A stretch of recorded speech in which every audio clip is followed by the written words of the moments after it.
আমাৰ জুবিনদাৰ ন্যায় আমি লাগিবই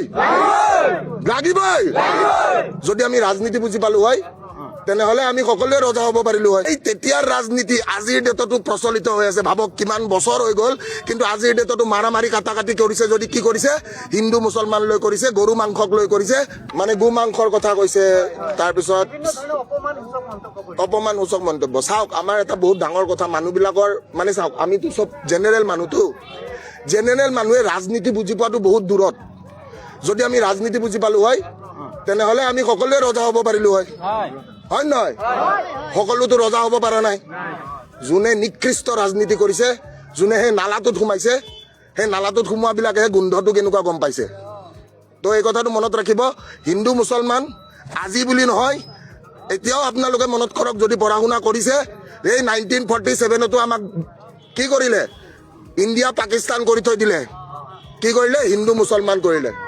সেই তেতিয়াৰ ৰাজনীতি আজিৰ ডেটতো প্ৰচলিত হৈ আছে। ভাবক কিমান বছৰ হৈ গ'ল, কিন্তু আজিৰ ডেটতো মাৰামাৰি কাটাকাটি কৰিছে। যদি কি কৰিছে, হিন্দু মুছলমান লৈ কৰিছে, গৰু মাংসক লৈ কৰিছে। তো এইবোৰ বস্তু জনতাই বুজি পোৱাটো উচিত, জনসাধাৰণে বুজি পোৱাটো উচিত। কোনো চৰকাৰে কেতিয়াও ন্যায় দিব নোৱাৰে। কংগ্ৰেছ হওক, AGP হওক, BJP হওক, XYZ, কোনো চৰকাৰে জুবিন গাৰ্গক ন্যায় নিদিয়ে। জুবিন গাৰ্গক ন্যায় যদি দিব পাৰে, এখন ভাল চাৰ্জশ্বিটে দিব পাৰিব, এটা ভাল তদন্তই দিব পাৰিব, আৰু আইন আদালত উকিলে দিব পাৰিব। কোনো চৰকাৰে যদি কয় যে মই জুবিন গাৰ্গক ন্যায় দিম, ডেট ইজ ইম্পচিবল।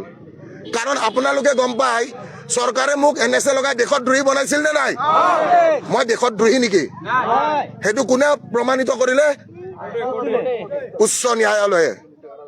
তে কোৰ্ট আৰু আদালতৰ ওপৰত বিশ্বাস ৰাখক, আইনৰ ওপৰত বিশ্বাস ৰাখক। আইনৰ প্ৰক্ৰিয়াটো অকণমান দীঘলীয়া, অলপ ধৈৰ্য ধৰিব লাগিব। কিন্তু এটা বস্তু মনত ৰাখিব, যে দূৰ হয় দুৰ্গতি নহওক। আমি এটা কথা সদায় বিচাৰো ন, যে কানুন আন্ধা হতা হে, হয় নহয়? কানুন আন্ধা হতা হে বুলি কয় নে নাই? তো যদি কানুন আন্ধা হতা হে, সময় লাগিব, কিন্তু চবকে সমান দৃষ্টিৰে চাই, সেইকাৰণে সেই আন্ধা কানুন বুলি কোৱা হয়। ঠিক আছে, জয় অসম, জয় অসম, জয় অসম। অসমত হিন্দু মুছলমান নচলে, অসমত হিন্দু মুছলমান ৰাজনীতি নচলে। তেনেহলে সিদ্ধাৰ্থৰ এতিয়া পানীৰ ফেক্টৰী খোলা নগল হয়। যদি চাৰ্জশ্বিটখনৰ ইমানেই গভীৰতা থাকিল হয়, তেনেহলে এই চামকানু মহন্তৰ একাউণ্ট ডিফ্ৰিজিং নহল হয়।